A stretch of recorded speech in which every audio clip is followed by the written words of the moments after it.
예, 시편 60편을 우리 한 목소리로 같이 읽습니다. 하나님이여 주께서 우리를 버려 흩으셨고 분노하셨사오나 지금은 우리를 회복시키소서. 주께서 땅을 진동시키사 갈라지게 하셨사오니 그 틈을 기우소서. 땅이 흔들림이니이다. 주께서 주의 백성에게 어려움을 보이시고 비틀거리게 하는 포도주를 우리에게 마시게 하셨. 주를 경외하는 자에게 깃발을 주시고 진리를 위하여 달게 하셨나이다. 셀라. 주께 사랑하시는 자를 건지시기 위하여 주의 오른손으로 구원하시고 응답하소서. 하나님께서 그의 거룩하심으로 말씀하시되 내가 뛰놀리라. 내가 세겜을 나누며 숫꽃 골짜기를 측량하리라. 길르앗이 내 것이요 문하세도 내 것이며 에브라임은 내 머리의 투구요 유다는 나의 귀이며 모압은 나의 목욕통이라. 에돔에는 나의 신발을 던지리라. 블레셋아 나를 말미암아 외치라 하셨도다. 누가 나를 이끌어 견고한 성에 들이며 누가 나를 에돔에 인도할까? 하나님이여 주께서 우리를 버리지 아니하셨나이까? 하나님이여 주께서 우리 군대와 함께 나아가지 아니하시나이다.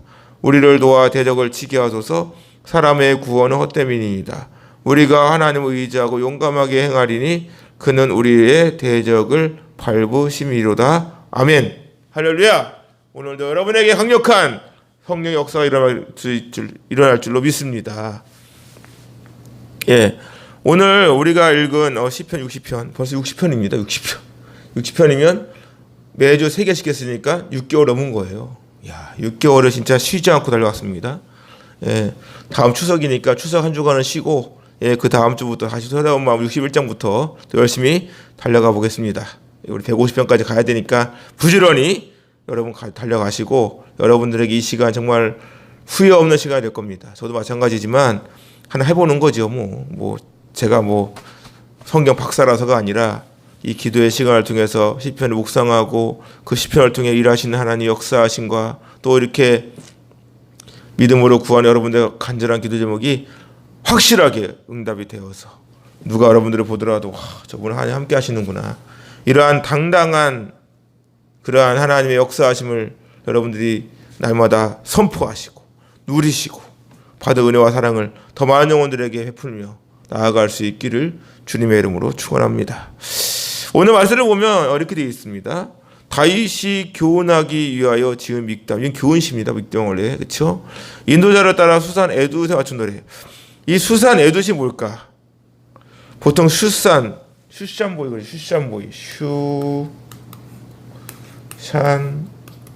이게 뭐죠?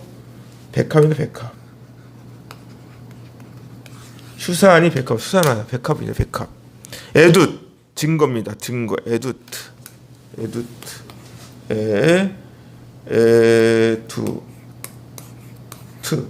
증거예요, 증거. 에둣. 그러면 뭐야? 증거의 백합화? 정확하게 이 무슨 뜻인지 모르겠어요, 사실 진짜로. 증거의 백합화. 그와 함께 다윗이 아람 나하라임과 아람 소바와 싸우는 중에 요압이 돌아와 에돔을 소금 골짜기에서 쳐서 12,000명을 죽인 때에 여러분은 오늘 또 숙제가 있죠. 시편은 항상 연관이 있습니다. 다 그런 건 아니지만 특히 다윗 시편은 배경이 꼭 있어요. 그러니까 오늘은 가서서 사무엘하 8장과 역대상 18장을 읽으면 되겠습니다. 하여튼 여러분들은 이 시간을 통해 사무엘 상하를 다 읽으셔요. 사무엘 상하. 다윗이 서로 쫓아다닐 때도 있고 바세바 가늠할 때도 있고 많습니다. 사무엘 상하도 읽어보시고 역대 상하도 읽어보시고 이 시간을 통해서 왜? 그리고 여러분 성경을 읽을 때 관점이 있죠. 어디를 뚫으면 되냐면 역대 상하를 뚫으면 성경은 다 보입니다. 역대 상하가 중요합니다. 역대 상하를 뚫고 모세오경을 뚫으면 성경은 다 깨요. 이렇게 깨어요. 아무튼 사무엘하 8장을 보면 다윗이 소금골짜기에서 에돔 사람 18,000명을 쳐 죽이고 돌아와서 명성을 떨칩니다. 다윗이 에돔의 수비대를 두어서 에돔과 수비대 그 에돔 사람이 다 다윗의 종이 돼요. 그러니까 18,000명을 물리친 거예요. 또한 역대상 18장을 보면 똑같은 말이 또 나오는데 수리아의 아들 아비세, 여기는 아비세입니다. 또 소금골짜기에서 에돔 사람 18,000명을 쳐 죽입니다. 그리고 똑같이 또 다윗 종이 되었다고 기록이 되어 있어요. 그런데 숫자가 약간 다릅니다. 사무엘 하와 역대상은 18,000명이라고 되어 있는데 왜 시편 60편은 12,000명일까? 아람 나아람에서 아람은 오늘날 시리아입니다. 시리아를 포함하는 지역이죠. 그래서 유프라테스 강과 티그리스 강 유역에는 메소포타미아 지역을 가리키죠. 초승달 모양이죠. 사무엘하 8장을 보면 다윗이 북방을 징벌하던 중에 에돔을 영국에서 쳐부수고 에돔 사람 18,000명을 죽였다고 말씀하십니다. 같은 내용이 기록된 역사상을 보면 아비새가 영국에서 에돔 사람 18,000명을 죽였다. 사무엘에서는 모든 전쟁에서 이스라엘 대표하는 왕인 다윗을 승리의 주체로 부각시키고 있고, 반면에 역대기에서는 영국이 송골짜기잖아 말 그대로. 거기에서 승세를 잡은 아비새를 부각시키고 있고, 그런데 오늘 우리가 읽은 시편 60편은 똑같은 전쟁에서 요압을 부각시키고 있다는 사실이 있죠. 그렇다면 숫자는 무슨 차이가 있을 것일까? 사무엘하에 기록된 18,000명은 영국 전 송골짜기 전투에서 무찌른 적의 수요. 오늘 우리가 읽은 시편 60편에 기록된 12,000명은 요압의 부대가 무찌른 적의 숫자로 이해하면 될 것 같습니다. 시편 60편의 배경이 되는 역대상 18장을 보면 북방 징벌 전쟁이나 소금골짜기 전투에서 이스라엘은 대승을 거두죠. 그럼에도 불구하고 오늘 말씀을 보면 전쟁에 패한 자의 참담함과 어떤 승리에 대한 애절함이 숨어 있다는 것입니다. 사실 에돔과의 전투에서 전쟁에서 승리를 거두기 이전에 일시적으로 이스라엘이 공경에 처했을 때가 있었죠. 다윗은 이스라엘 군대가 일시적으로 공경에 처하니까 하나님께 기도합니다. 그리고 자신의 답답하고 어려운 상황을 하나님께 아뢰요. 이러한 기도를 들으시는 하나님께서는 하나님의 도움으로 하나님께서 승리할 수 있도록 다윗을 도와주십니다.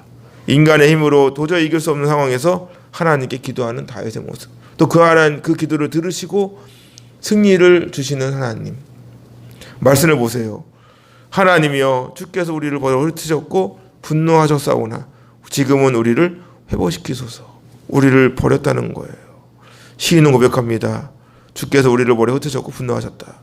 이렇게 고백하는 이유가 뭘까요? 이는 다윗이 전쟁에서 한참 승승장구할 때에, 다윗은 나가면 다윗 승리하고 들어왔죠. 승승장구할 때에 북쪽에서 아람 나하라임이라는 세력과 아람 소바가 연합하여 다윗과 전쟁 중에 있었죠. 다윗과 그의 군대가 북쪽에서 수리아 정벌에 나선 틈을 타서 이스라엘의 방어가 허술한 그 틈을 노리고 이스라엘 남쪽에서 에돔 족속이 침략해 왔습니다.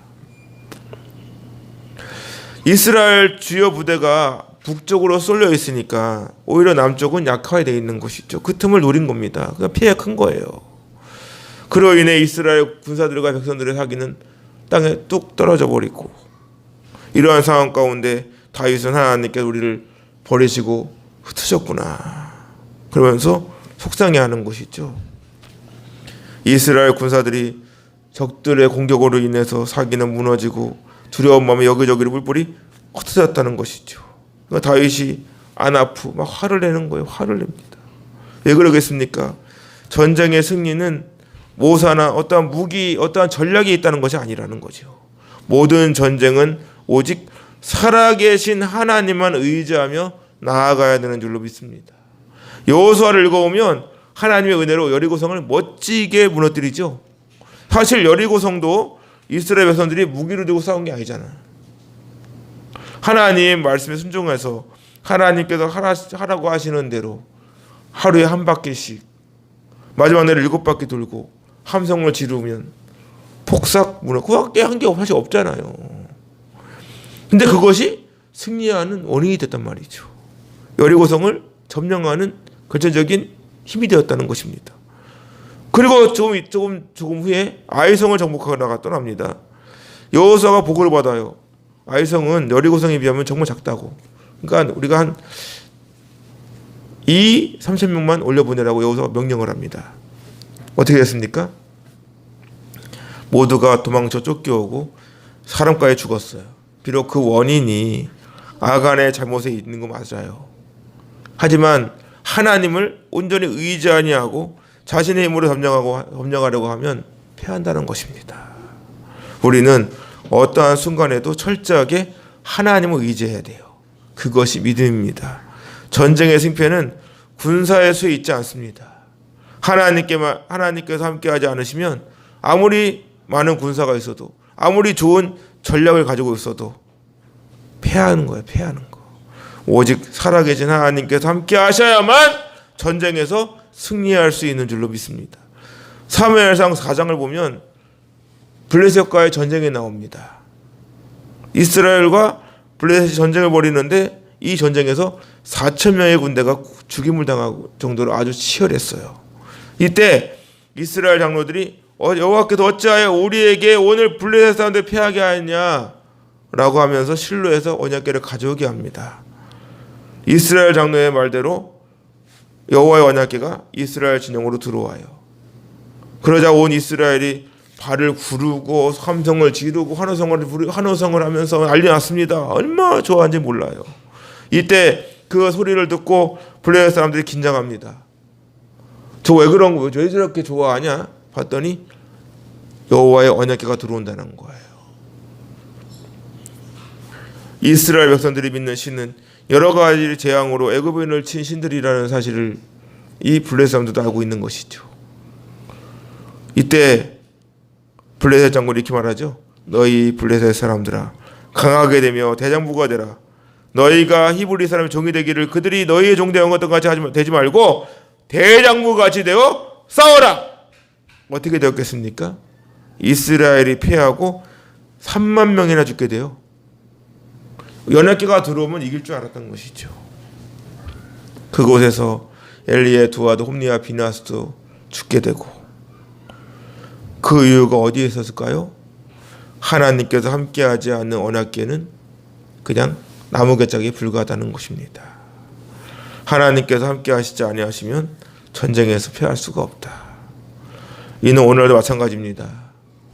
내가 아주 좋은 아이템을 가지고 사업 구상을 하고 또 좋은 목이 좋은 곳을 얻고 여러 가지 계획을 하고 그렇게 나름대로 고민을 하고 하자도 하나님이 도와주시지 않으면 안 되는 겁니다.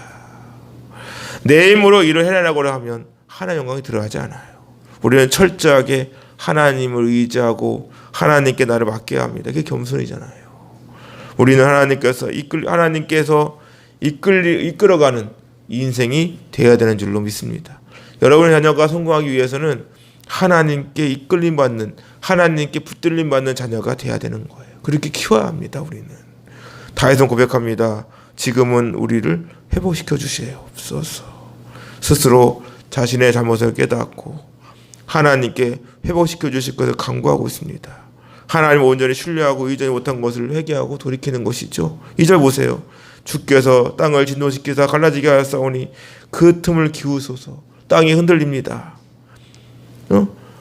이 진동시킨다는 뭐예요? 흔들리고 막 지진이 같이 이렇게 진동하는 것이죠. 자연을 주관하시는 분이 누굽니까? 그걸 창조하신 하나님이잖아. 하나님이 흔들어 버리면 어떻게 할 수가 없는 거예요. 갈라지죠. 쫙 쪼개지고 갈라지고 터져버립니다. 하나님께서 땅을 진동시키니까 땅이 감당하지 못하는 거예요. 땅이 갈라지고 파괴되었다는 것은 지금 자신의 마음을 비유적으로 표현한 겁니다. 다윗은 고백합니다. 그 틈을 기우소서. 땅이 흔들립니다. 이 틈이라는 단어, 이 쉐베르, 이게 샤바르거든요. 이거 뭐 깨뜨리다, 부수다. 그러니까 깨지고 부서진 곳. 근데 여기서 기우소서라는 단어가 대박입니다. 또 이게 이 라파야, 라파. 여호와 라파가 뭐야? 치료해 주세요. 기우소서는 거 뭐냐? 깨뜨리고 부서진 내 마음을 치료해 달라고, 회복시켜 달라고. 우리의 백성들, 우리 이스라엘 백성들의 지금 무너진 마음을 다시 회복시켜 달라는 믿음의 고백인 거예요. 네? 하나님의 백성들이 이리저리 흩어지고 마음을 갖지 못하고 술 취한 사람들과 같이 비틀거리고 두려워하고 떨고 있습니다. 이 하나님의 백성들이 얼마나 큰 고통을 당하고 심각한 위기에 처해 있는지를 적나라하게 보여주고 있는 거예요. 그와 함께 하나님께서 나를 구원해 주세요라고 호소하고 있습니다. 사실 다윗처럼 전쟁을 많이 하는 사람도 없습니다. 그럼에도 지금 얼마나 두려워하고 있습니까? 그렇게 전쟁을 많이 하고 하나님 은혜로 승승장구하던 다윗도 어려움을 만나요. 우리는 살아가면서 겸손함을 잃어버리지 말아야 할 이유는 그 어떤 일도 우습게 볼 수 없다는 것입니다. 쉬운 일이 없어, 세상에는. 그냥 되는 일도 없습니다. 사실 간증이 참 조심스러운 분이 이런 부분이 있죠. 자칫하면 많은 사람들 앞에서 나의 믿음을 자랑하는 식이 될 수가 있다는 사실이에요. 조심스러운 거예요. 그래서 다른 사람에게 도전을 줘요. 저도 간증 듣고 도전 많이 받아요. 하지만 까딱하면 나 자신이 교만해질 수 있는 빌미가 되고 하나님이 영광받을 자리에 내가 영광받을 수 있는 빌미가 될 수 있다는 사실입니다. 골리앗과의 싸움에서 멋지게 이겼지만 사울로부터 쫓겨다니는 그 다윗의 모습, 우리가 해당 속에서 사람들로부터 인정을 받고 승승장구를 하고 훌륭한 일을 하고 아무리 위대한 업적을 이룬다 할지라도 또 수많은 간증과 생생한 하나님과의 경험이 있다 하더라도 그것은 나의 힘이 아닌 전적인 하나님의 도우심이었다는 사실을 우리는 고백해야 합니다.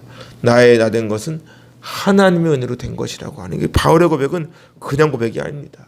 한순간도 하나님과 함께 동행하지 않으면 우리는 넘어질 수밖에 없어요. 요즘도 보세요.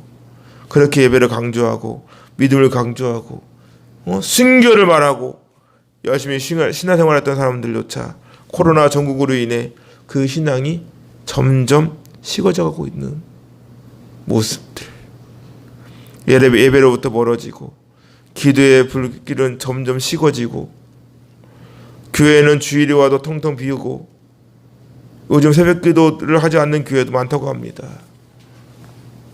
성도들이 방황을 해요. 영적 우울증에 빠져 있습니다. 그렇게 볼 때 믿음의 양도는 없는 것 같습니다. 믿음의 양도는 없어요. 그만큼 우리는 연약합니다. 우리는 수시로 넘어지고 낙심하고 좌절합니다. 12,000명과의 전투에서 멋지게 승리를 하였지만 하나님께서 함께하지 않으니까 흩어질 수밖에 없는 존재. 멋지게 여리고성을 무너뜨리고도 하나님께서 함께하지 않으니까 여리고성에 비하면 아주 작은 아이성 그 사람들에게 피하는 모습. 여전히 우리는 긴장을 줄 수가 없습니다. 믿음에는 왕도가 없어요. 말씀을 보세요. 3절. 주께서 주의 백성에게 어려움을 보이시고 비틀거리게 하는 포도주를 우리에게 마시게 하였나이다. 어려움, 가혹하고 힘들고 주의 백성에게 그걸 보여주셨다. 하나님께서 이렇게 가혹한 상황에 우리가 처하게 하는 이유가 뭘까요? 또 이어서 그와 함께 비틀거리게 하는 포도주를 우리에게 마시게 하였다. 이 비틀거리다. 우리가 술을 마시면 어떻습니까? 술을 마시지 않으니까 모릅니까? 여기 다 경건한 분들이라 술을 마시지 않아서 잘 모르시나 보네. 술을 마시면 취할 수밖에 없어요. 비틀거릴 수밖에 없습니다. 하나님께서 주의 백성에게 어려움을 보이시고 마치 술에 취하듯이 비틀거리게 하는 포도주를 우리에게 마시게 하셨다는 것이죠. 이것이 무슨 의미겠습니까? 이는 끊임없이 주님을 신뢰하며 주님의 도우심을 구하며 나아가야 한다는 사실을 우리에게 알려주는 것입니다.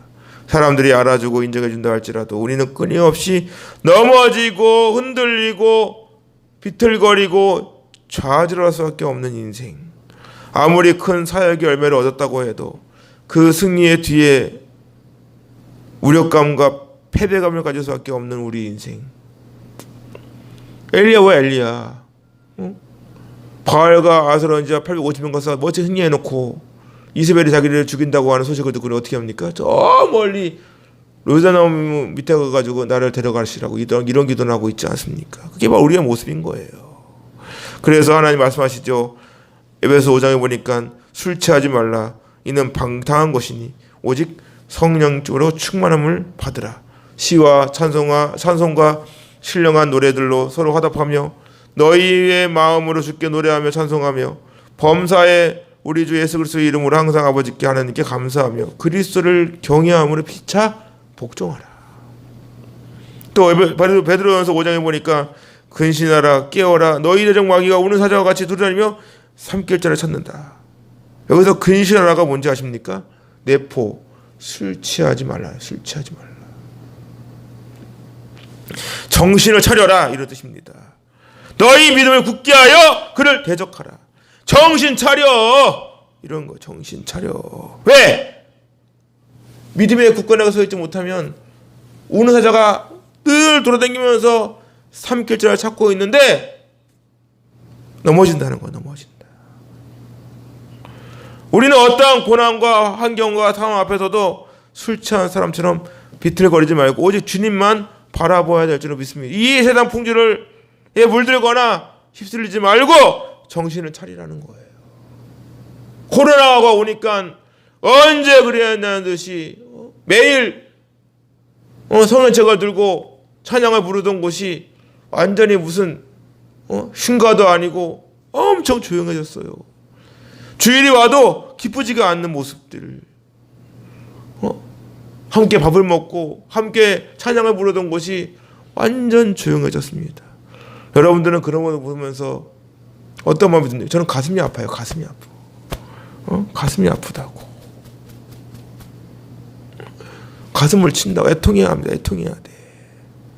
다해서 고백합니다. 4절 주를 경외하는 자에게 깃발을 주시고 진리를 위하여 달게 하셨나이다. 이 말씀을 표절 세 번역으로 보았더니 활을 쏘는 자들에게서 피하여 도망치도록 깃발을 세워서 주님을 경외하는 사람들을 인도해 주세요. 다윗은 하나님을 향하여 주를 경외하는 자에게 승리의 깃발을 주세요. 활을 막아 쏘아대는 원수들로부터 보호해 주시고 승리할 수 있게 해달라고 기도하고 있습니다. 5절로 보세요. 주께서 사랑하시는 자를 건지시기 위하여 주의 오른손으로 구원하시고 응답하소서. 여기서 주께서 사랑하시는 자, 주께서 사랑하시는 자가 이게 딱 도드입니다. 도드거든요. 근데 이게 누구냐? 다비드입니다. 다비드가 누구죠? 다윗이죠. 다윗입니다. 그 다윗의 이름 뜻이 뭡니까? 주께서 사랑하시는 자. 다윗만큼 하나님의 사랑을 많이 받은 자가 있습니까? 그래서 다윗은 예수 그리스도의 예표죠. 하나님께 사랑하시는 자 누굽니까? 먼저는 다윗이고 또 이스라엘 백성이고 이 자리에 모인 예수님과 구원받은 저와 여러분들 아니겠습니까? 하나님께서 우리를 사랑하시니까 우리를 구원하시기 위해 그 예수님의 생명과 맞바꾼 것이죠. 하나님께 나를 택하신 것, 그 자체가 축복이라는 사실. 요한복음 3장에 보니까 하나님께 세상을 사랑하사 독생자를 주셨으니 이는 그를 믿는 자마다 멸망하지 않고 영생을 얻게 하려 하심이라. 또 요한복음 4장에 보니까 하나님의 사랑이 우리에게 이렇게 나타난 바 되었으니 하나님께서 자기의 독생자를 세상에 보내심은 그로 말미암아 우리를 살리려 하심이라. 사랑은 여기 있으니 우리가 하나님을 사랑한 것이 아니요 하나님께서 우리를 사랑하사 우리 죄를 속하기 위하여 화목제물로 그 아들을 보내셨습니다. 믿습니까? 하나님은 우리를 사랑하십니다.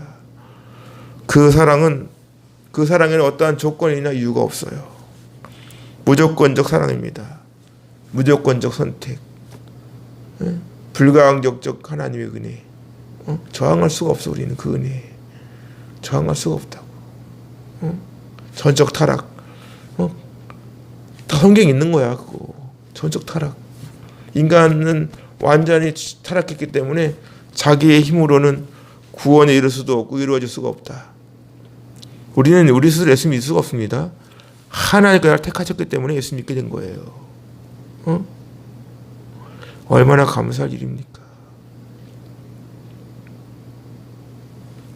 제한 속죄.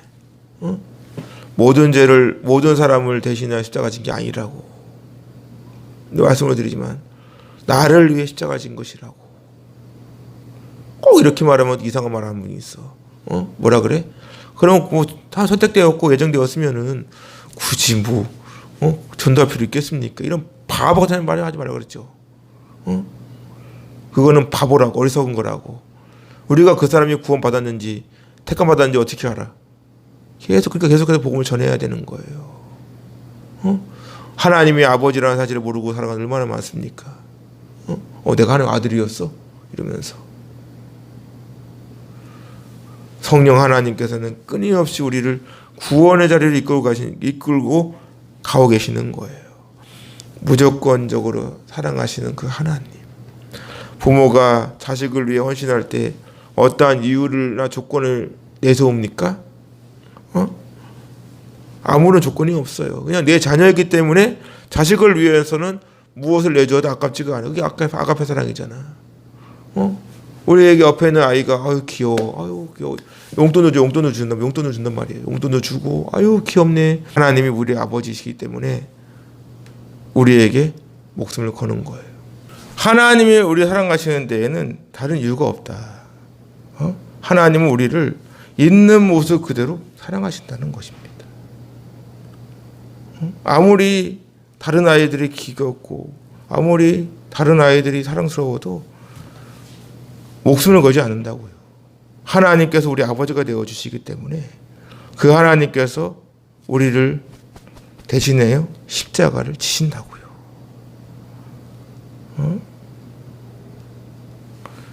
그것이 바로 우리를 향한 하나님의 일방적인 사랑이라는 거죠. 그 증거가 예수 그리스도의 십자가지요.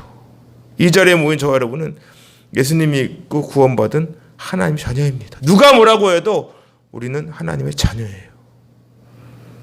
주께 사랑하는 자를 건지시기 위하여, 구원해내시기 위하여, 어떻게든지 그를 죽음에서 사망에서 건져내시기 위하여 오른손으로 우리를 붙들어 주시는 하나님. 성경에서 오른손 야민, 성경 오른손은 권세, 힘, 능력 이런 뜻입니다. 이런 걸 상징하죠. 아무것도 할 수 없는 이 상황에서 다윗은 하나님께 고백합니다. 건져주실 것을 간구하고 있어요. 다윗은 자신이 치르고 있는 전쟁이 전적으로 하나님께 달려있는 것처럼 믿고 도움을 구하고 있습니다. 우리를 구원하여 주시옵소서. 사실 모든 전쟁의 성패는 하나님께 있죠. 도무지 우리 인간의 힘으로는 승리할 수가 없는 것입니다. 그렇기 때문에 우리는 항상 하나님 말씀을 의지하여 믿음으로 싸워야 합니다. 다윗은 고백합니다. 6절 보세요. 하나님께서 그의 거룩하심으로 말씀하시되 내가 뛰놀리라. 내가 세겜을 나누며 숫꽃 골짜기를 측량하리라. 이것은 과거 하나님께서 여호와 수아를 중심으로 하여 가나안 땅을 정복하게 하시고 이스라엘 백성들에게 약속하신 대로 12지파대로 그 기업을 분배해 준 것을 상기하는 겁니다. 세겜은 요단강 중심으로 서편에 위치한 주요 도시죠. 이스라엘을 차지한 요단강 서쪽 지역을 대표합니다. 숫곳은 어디죠? 요단강 동편. 하나님께서 세겜과 숫곳을 이스라엘 백성들을 위해 크게 측량하시고 약속하신 대로 그 땅을 이스라엘 백성들에게 나누어 주셨어요. 다윗은 하나님께서 이스라엘 축복하시고 그 강하게 하심으로 약속의 땅을 조금도 상실하지 않게 해주시고 더 나아가 확정되기를 믿음으로 고백하고 있습니다. 7절 보세요. 길르앗이 내 것이요 므낫세도 내 것이며 에브라임은 내 머리의 투구요 유다는 나의 규다. 하나님께서는 이스라엘 각 지역 이름을 거론합니다. 각 지역이 미치고 있는 하나님의 소유권과 더불어 하나님의 그 영향력이 얼마나 큰 것인지를 보여줍니다. 다윗이 이러한 지역을 거론하면서 하나님께서 자신에게 그 지역을 위임하셨다. 왕이잖아요, 왕. 길르앗은 어디입니까? 요단 동편을 가리키는 지역. 모든 이스라엘 영토를 말합니다. 므낫세는 어디예요? 요셉의 장자잖아요. 므낫세 지파가 차지한 땅을 나타내기 위하여 사용한 단어 표현이죠.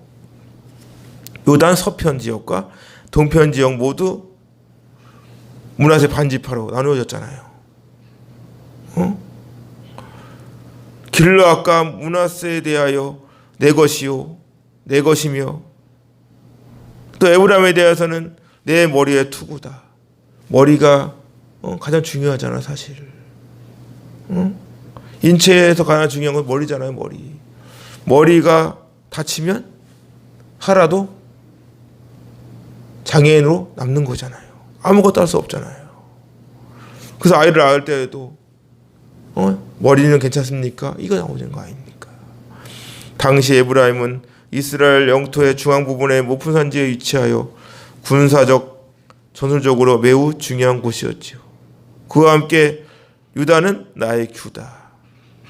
나의 규. 통치권을 의미합니다.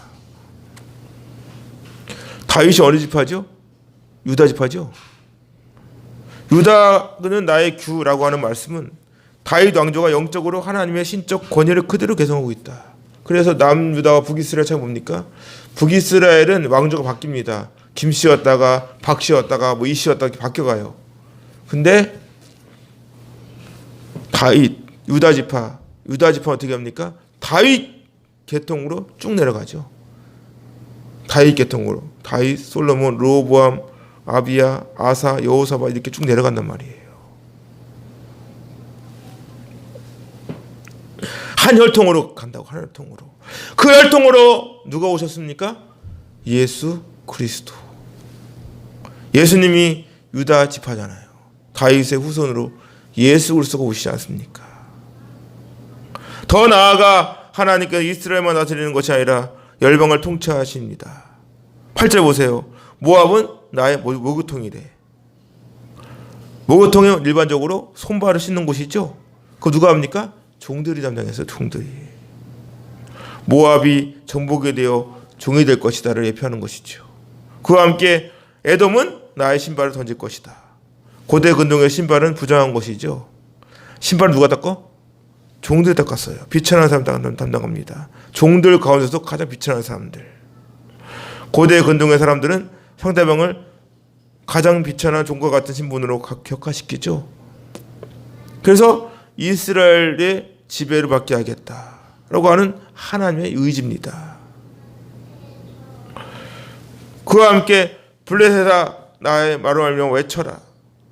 블레셋 군대가 다윗의 공격으로 인하여 비명을 지르는 모습들. 그렇게 강한 세력과 같았지만 하나님 앞에서는 아무것도 없는, 결국 전복이 되어지는 모압, 에돔, 블레셋과 같이 하나님께서는 이스라엘 주변 이방 나라들까지 다윗을 통해 정복하고 통치하게 될 것을 말씀합니다. 그게 복음이잖아. 복음. 예수 그리스도의 복음은 지역을 초월하지요. 다윗은 이 모든 일을 형통할 수 있도록 도우실 분은 오직 하나님이심을 찬양합니다. 다윗은 전쟁의 승패는 완전히 하나님 주권에 있다고 확신하고 있습니다. 말씀 보세요. 9절. 누가 나를 이끌어 견고한 성에 들이며 누가 나를 에돔에 인도할까? 견고한 성. 완전히 둘러싸여서 누구도 범접할 수 없는 곳. 인간의 힘으로는 도저히 뚫을 수 없는 곳. 그와 함께 누가 나를 에돔에 인도할까? 난공불락의 튼튼한 성벽을 갖춘 곳 같은 에돔을 무너뜨리게 할 수 있을까? 이 고백이죠. 다윗이 몰라서 지금 질문을 한 것일까요? 온 우주 만물의 주인이 누구신가? 전쟁의 주관자는 누구신가를 고백하고 있는 것입니다. 하나님께서 함께 하신다면 아무리 강한 대적이라도 다 하나님의 이름으로 물리칠 것이다. 정복될 수밖에 없다. 무너질 것이다. 이 고백을 하고 있는 것입니다. 10절 보세요. 하나님이여 주께서 우리를 버리지 아니하셨나이까? 하나님의 주께서 우리 군대와 함께 나아가지 아니하시나이다. 절대 부정부사를 사용합니다. 하나님께서는 절대로 우리를 버리지 않았다. 하나님께서는 우리에게 대하여 거절하지 않는다. 반드시 응답하신다. 하나님 절대로 예수 믿고 구원받은 하나님의 자녀를 버리지 않으십니다. 그것이 구원 확신이자 성도의 견인인 거예요. 철저하게 하나님 말씀만 붙들고 가면 되는 것입니다. 믿음으로 나아가면 되는 거예요. 하나님이여 주께서 우리 군대와 함께 나아가지 아니하시나이다. 우리를 버리지 아니하시고 우리 군대와 함께 나아가시면 반드시 승리할 수 있다고 하는 역설이에요. 역설. 우리를 도와 대적을 치게 하소서. 사람의 구원은 헛됩니다. 하나님께서 우리를 도와주심으로 적들을 공격할 수 있도록 해달라는 간구입니다. 간구. 사람의 구원은 헛됩니다. 하나님을 의지한 사람은 이렇게 말하겠죠. 자신의 힘으로 모든 일이 될 것처럼 말하라고. 오히려 하나님 믿는 사람들에 대하여 에휴, 얼마나 약하면 하나님을 의지하고 있냐 이런 식으로 보고, 사실 다윗도 그렇게 많은 전쟁을 하였지만 사람을 의지하지 않았습니다. 우리는 사람을 의지하면 안 돼요. 온전히 하나님만 의지하고 믿고 나아가야 합니다. 자신의 힘으로 살아가려고 하는 사람이 교만한 사람이 있죠. 결국 그 교만이 패망의 손목이 되는 것입니다. 우리는 철저하게 하나님을 의지합니다. 마지막 우리가 하나님을 의지하고 용감하게 행하리니 그는 우리의 대적을 밟으실 이심이로다. 사무엘하 8장을 보면 하나님께 이러한 다윗의 기도를 들으시고 소금 골짜기에서 에돔을 쳐서 12,000명을 죽이고 대성을 거둡니다. 진실로 그의 기도처럼 하나님께서 이스라엘과 함께 하심으로 그들의 원수를 짓밟고 승리를 얻는 거예요. 오늘 우리에게 그렇다면 주시는 교훈은 뭘까? 사람은 누구나 나름대로 계획을 합니다. 그와 함께 하신 노력도 해요. 하지만 하나님의 도움이 없이는 그 어떤 것도 이룰 수가 없다. 승리는 오직 하나님께 있다는 거예요. 바울은 고백합니다. 아무것도 염려하지 말고 다만 모든 일에 기도와 간구로 너희 구할 것을 감사함으로 하나님께 아뢰라. 그리하면 모든 지각에 뛰어난 하나님의 영광 평강이 그리스도 예수님 안에서 너희 마음과 생각을 지키실 것이다. 그래서 고백하는 것이 뭡니까? 내게 능력 주시는 자 안에서 내가 모든 것을 할 수 있다. 맞습니다. 우리의 힘으로 되어지는 것은 하나도 없어요. 모든 것이 하나님의 은혜입니다. 구원도 오직 하나님께만 있는 거예요. 하나님 주권이에요. 주권. 구원할 자를 구원시키고 멸망할 자를 멸망시키시는 분은 하나님이시라고요. 예수님 믿는 것도 하나님께서 그 믿음을 주셔야만 믿을 수 있는 것이죠. 내 힘으로는 아무것도 할 수 없지만 나를 통해 일하시는 하나님의 계획에 나를 맡기시라고요. 오직 살아계신 하나님만 의지하세요. 그 믿음이 오늘도 승리하는 삶이 될 줄로 믿습니다. 새로운 하루도 할렐루야 외치면서 믿음으로 승리하시고 언제나 변화와 함께 하시는 그 주님의 은혜와 그 사랑에 힘입어 천국에 들어가는 날까지 복음을 들고 내 심정에 멈추는 날까지 오직 주의 영광을 위해 귀하게 쓰임받는 저와 여러분 될 수 있기를 주님의 이름으로 축원합니다.